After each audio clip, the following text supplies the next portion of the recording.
கர்த்தருடைய பரிசுத்த நாமத்துக்கே மகிமை உண்டாவதாக. இன்னைக்கு கூட லேவியராகமம் 7ஆம் அதிகாரத்த பார்க்க போறோம். இந்த அதிகாரத்துல குற்ற நிவாரணுடைய பலியோட பிரமாணம் என்ன அப்படிங்கிறத முதல் வசனத்துல ஆரம்பிச்சுட்டு சொல்லியிருக்காங்க. எங்க சர்வாங்க தகன பலி செலுத்துறோமோ அந்த இடத்துல தான் குற்ற நிவாரண பலி என்ன பண்ணணும், கொல்லப்படணும். அடுத்து என்னன்னா, அந்த பலி அதனுடைய கொழுப்பு, அதனுடைய ஒவ்வொரு பாகங்கள் அதில் குறிப்பிட்டிருக்க பாகங்கள்லாம் என்ன பண்ணணும்னா, ஆசாரியன் பலிபீடத்தின் மேல கர்த்தருக்கு தகன பலியா இடும்போது இது குற்ற நிவாரண பலியா எடுத்துக்கொள்ளப்படும் அப்படி சொல்றாங்க. இல்ல ஆசாரியோட ஆண் மக்கள் எல்லாருமே என்ன பண்ணணும், அதை சாப்பிடணும். அது பரிசுத்த ஸ்தலத்தில் தானே என்ன பண்ணணும், அது புசிக்கப்படணும். அது மகா பரிசுத்தமானதுன்னு சொல்றாங்க. எப்படி பாவ நிவாரண பலி எப்படியோ அதே மாதிரி குற்ற நிவாரண பலியும் அதே மாதிரி தான் சொல்றாங்க. அது ரெண்டுத்துக்கும் பிரமாணம் ஒன்று தான் அப்படின்னு. அடுத்ததா என்னன்னா, ஒருத்தர் சர்வாங்க தகன பலியை செலுத்தினதுக்கு அப்புறம் அந்த தகன பலியோட தோலை ஆசாரியன் தனக்காக வைத்து கொள்ளணும் அப்படின்னு சொல்லியிருக்காங்க.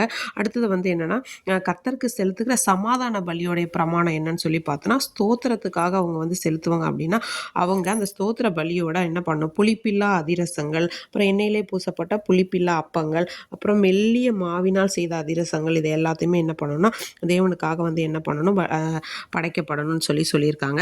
அடுத்து இந்த சமாதான பலியோட மாம்சத்தில் மீதியானது இருந்ததுன்னா 3ஆம் நாளில் புசிக்கப்படும் அப்படின்னு அவங்க சாப்பிட்டாங்கன்னா அது அங்கீகரிக்கப்படாது அப்படிங்கிறதையும் சொல்லியிருக்காங்க. அதே மாதிரி எந்த ஒரு தீட்டான வஸ்துனாலையாவது அந்த மாம்சம் பட்டிருந்துச்சுன்னா அதுவுமே புசிக்கக்கூடாது. அதே என்ன பண்ணணும், நெருப்பில் சுட்டெரிக்கப்படணும் அப்படின்னு சொல்லியிருக்காங்க.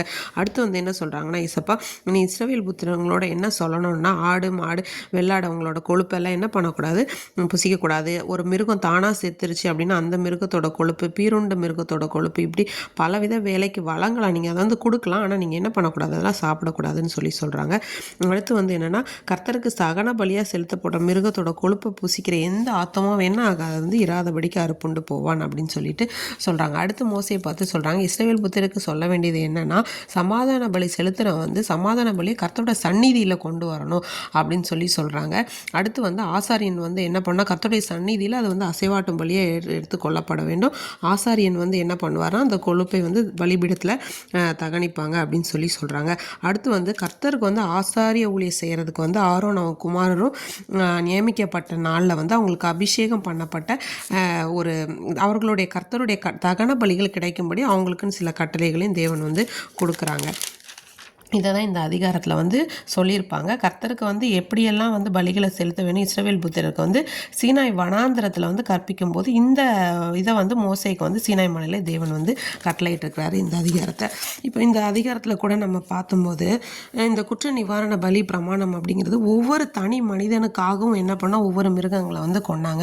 ஆனால் நம்முடைய எல்லாருடைய பாவங்களுக்காகவும் ஒரே தேவனாகிய இயேசு கிறிஸ்து என்ன பண்ணார், நம்மை சுத்திகரிக்க அவர் வல்லவராக இருந்து அவர் பரிசுத்தவானாய் வாழ்ந்து அவர் மேன்மையானவராக இருந்து என்ன பண்ணார், அவருடைய ரத்தத்தை நமக்காக சிந்தி நம்மை ஆச்சரியத்துக்கு உட்படுத்தினார். அடுத்து இந்த தகன பலியின் தோல் அப்படிங்கிறது என்னென்னா, கிறிஸ்துவுடைய நீதியால் நம்ம மூடப்படுவதை குறிக்கிது.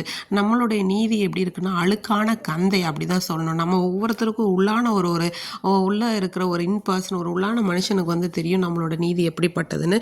தேவனை அவருடைய நீதியால் மூன்றாரு. அடுத்து நம்ம உதடுகளின் கனியாகிய ஸ்தோத்திர பலியை தேவனுக்கு எப்பொழுதும் ஏறெடுக்கிறவர்களாக இருக்க வேண்டும் அப்படின்னு சொல்லியிருக்காங்க. தேவனுக்கு முன்பாக இருதயம் திறந்து கொடுக்க வேண்டும்.